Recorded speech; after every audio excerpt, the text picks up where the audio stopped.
भी जारी है। सुबह सुबह हमारे जवान यौम जमहूरिया की परेड की तैयारियां करते देखे जा रहे हैं। हमारे नुमाइंदे पवन गौड़ ने जायजा लिया। दिल्ली में ठंड का कहर जारी है, लेकिन उसके साथ साथ 26 जनवरी यानी गणतंत्र दिवस की तैयारियां भी शुरू हो गई हैं। मैं आपको दिखाना चाहूंगा कि तमाम जो पैरामिलिट्री फोर्सेस के जवान हैं, पुलिस के जवान हैं या अन्य जो सेनाओं के जवान हैं, वो लगातार तैयारी कर रहे हैं गणतंत्र दिवस की परेड को लेकर।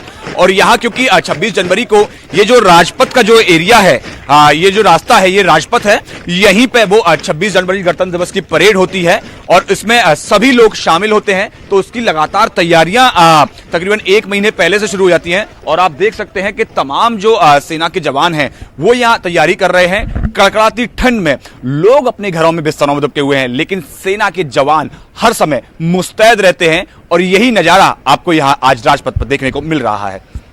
कैमरा पर्सन प्रकाश गुप्ता के साथ पवन गौड़, नेटवर्क 18, दिल्ली।